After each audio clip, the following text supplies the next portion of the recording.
Assalamualaikum warahmatullahi wabarakatuh. Selamat sore dan salam sejahtera untuk kita semua. Yang saya hormati Wakil Bapak Rektor IKIP PGRI Kalimantan Timur, dan yang saya hormati pula teman-teman mahasiswa yang sempat hadir pada sore hari ini.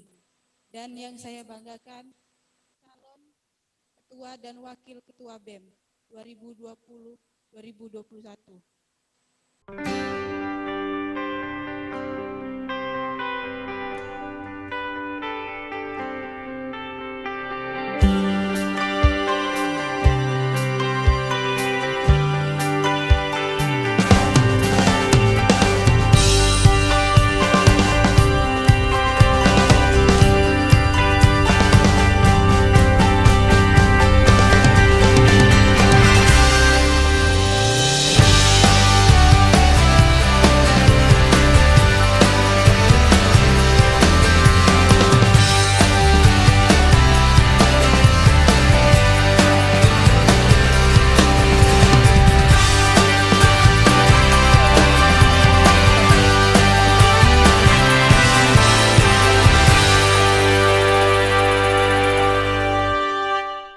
Selamat datang di channel saya, Jurnal Dedi. Untuk yang pertama kali bergabung dengan channel saya, tidak ada salahnya teman-teman untuk like, komen, dan subscribe di akhir video ini. Bismillahirrahmanirrahim. Assalamualaikum warahmatullahi wabarakatuh. Tadi saya lupa memperkenalkan diri. Nama saya Ridho Pratama Trindrawan dari kelas 7, dari semester 7, kelas A. Oke, tadi sedikit isu. Yang lagi marak sekarang kan isu tentang UKT. Kita kuliah online, tapi UKT kita dinaikkan di kampus. Nah itu anggap bagaimana langkah pasti kalian untuk mengatasi permasalahan ini. Dan kedua, keterbukaan tentang bantuan UKT beasiswa. Dan dari semester lalu, itu tiba-tiba ada di papan pengumuman keluar nama. Tapi setelah keluar nama baru mereka mengumpulkan berkas. Itu kan kerancuan-kerancuan yang dilakukan oleh kampus. Saya tidak tahu siapa yang melakukannya. Nah itu kayak mana langkah pasti kalian untuk mengatasi masalah-masalah seperti itu. Dan saya harap kalian bisa mengatasinya. Sekian dari saya. Baik, terima kasih kepada Bang Ridho. Pertanyaan yang sangat menarik. Demi mempersingkat waktu, silakan Paslon 02 menjawab pertanyaannya. Silakan. Baik, sangat menarik ya untuk kesejahteraan mahasiswa. Hidup mahasiswa! Baik, untuk pertanyaan tadi Bang Ridho menarik sekali. Kalau misalnya berbicara keterbukaan, yang pertama tadi tentang UKT ya, yang sebelumnya dapat potongan kembali normal. Apakah dari pihak mahasiswa sudah ada bertabayun atau datang ke pihak kampus menanyakan bahwa Pak, kenapa sih UKT kita kembali normal?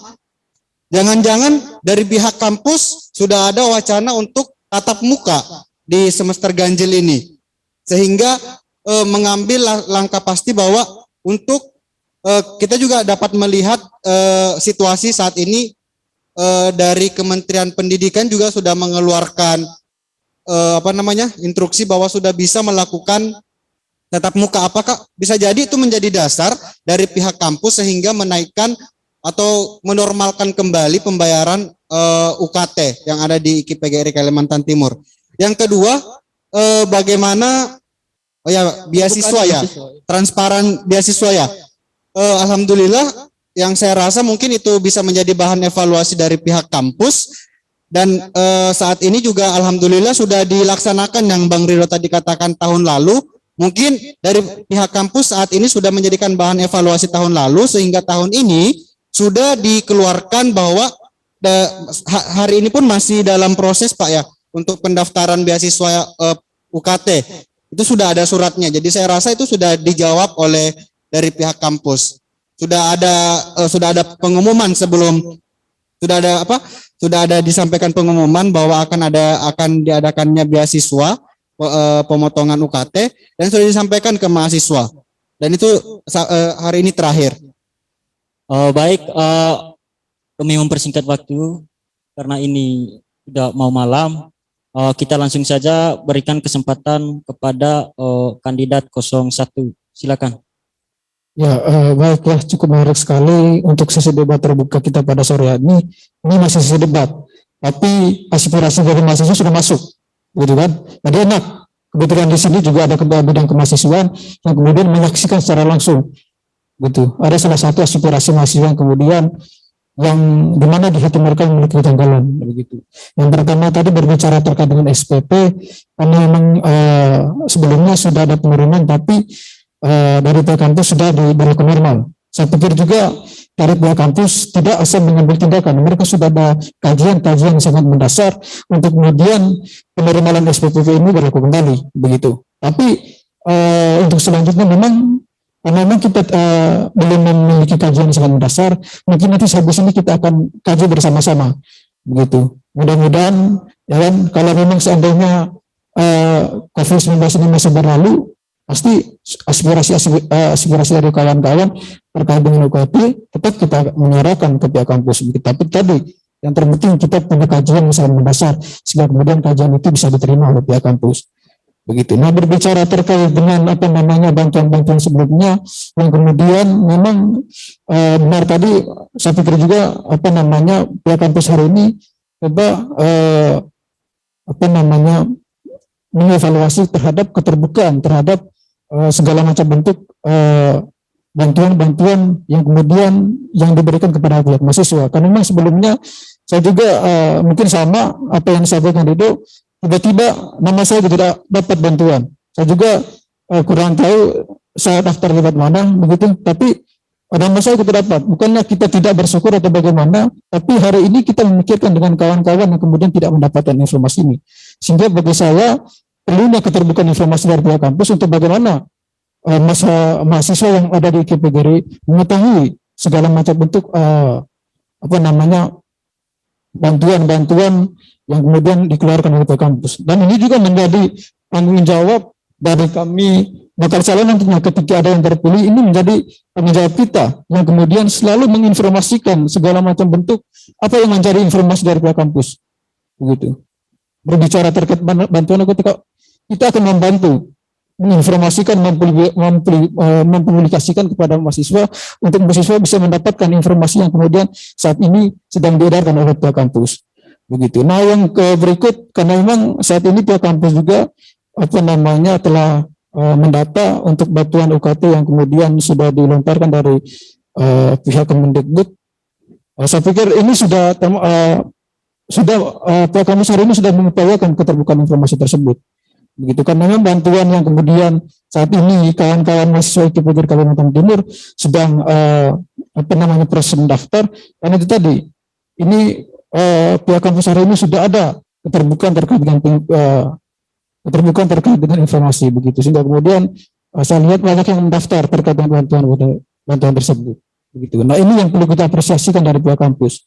Artinya wawasan dari pihak kampus hari ini memang sedikit bergerak untuk bagaimana bisa bantuan ini bisa didapatkan oleh mahasiswa IKPGRI Kalimantan Timur, begitu. Makanya tadi kembali lagi saya katakan bahwasannya visi kami terkait dengan aspirasi mahasiswa tergantung kita akan mengkaji apakah itu relevan dengan pihak kampus, baru kita akan menyampaikan. Kalau seandainya dalam kajian itu tidak relevan dengan pihak kampus, aspirasi itu tidak kami sampaikan kepada pihak kampus, begitu. Mungkin begitu, Saudara Ridho. Sekian dan terima kasih. Satu pertanyaan lagi dari audiens, silakan. Yuk, silakan. Ya, yang di pojok. Ya, dan ini adalah pertanyaan terakhir dari audiens. Bismillahirrahmanirrahim. Yang saya hormati Pak Wakidi selaku Wakil Rektor. Assalamualaikum warahmatullahi wabarakatuh. Pertama-tama saya minta maaf ya, saya nggak bawa alma mater karena saya dari PPL langsung ke sini tadi. Dari tadi yang saya lihat itu menyalurkan aspirasi para mahasiswa dalam acara debat terbuka ini.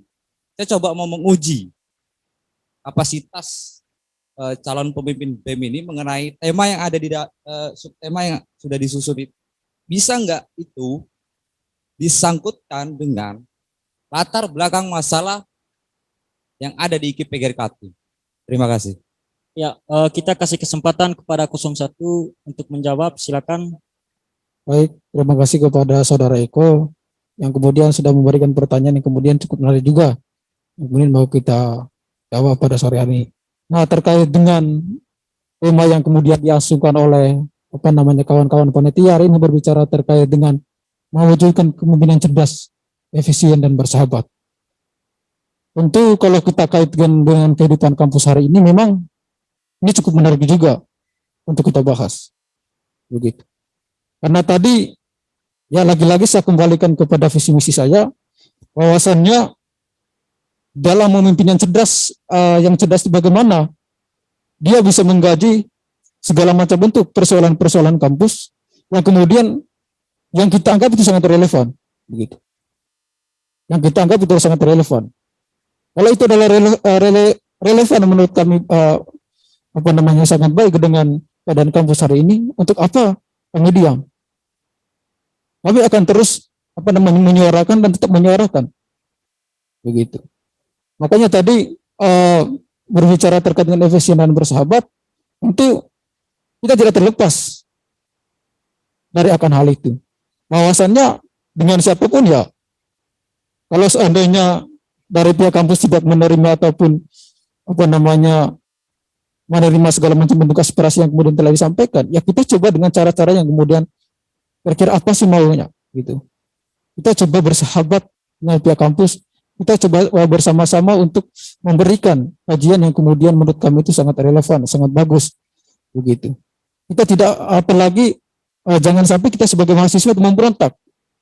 Itu yang kita tidak inginkan, begitu. Jangan sampai ketika kampus tidak menyepakat kita memberontak, kita aksi, begitu.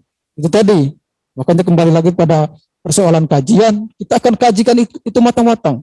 Karena seorang pimpinan cerdas, ya kan, dia harus bisa mengkaji terhadap isu apapun. Isu apapun yang kemudian mau kita angkat harus dikaji secara matang-matang. Kalau memang betul itu sesuai dengan keinginan baik kita akan bergerak, begitu. Saya pikir mungkin itu saja yang kemudian saya bisa jawab. Selebihnya sekian dan terima kasih. Ya, terima kasih. Kita langsung saja ke kandidat 02. Silakan. Terima kasih kepada Abang yang sudah bertanya mengenai tema hari ini, yaitu mewujudkan kepemimpinan yang cerdas, efisien, dan bersahabat. Kita sama-sama tahu bahwa pemimpin itu harus mempunyai karakter yang kekeluargaan dan juga harus bersikap rasional terhadap anggota-anggotanya. Dan pemimpin yang cerdas ini dimaksud adalah cerdas cara berpikirnya, cerdas cara juga untuk melakukan tindakan-tindakan yang sudah di ACC dan diaspirasikan pada mahasiswa. Selanjutnya efisien. Ya. Pemimpin yang efisien itu adalah pemimpin yang bisa menempatkan waktu pada waktu dan pada tempatnya. Ya. Pemimpin yang efisien itu adalah pemimpin yang menempatkan waktu pada waktunya. Dan mewujudkan kepemimpinan yang bersahabat, ya, kita sudah tahu bahwa karakter dari pemimpin itu adalah berkeluarga. Keluarga adalah salah satu tempat kita untuk mencari solusi, bahkan mencari inspirasi, karena keluarga juga bisa dianggap sahabat. Ya. Mungkin itu saja dari saya. Terima kasih. Tell me pretty lies, look me in the face, tell me that you love me, even if it's fake.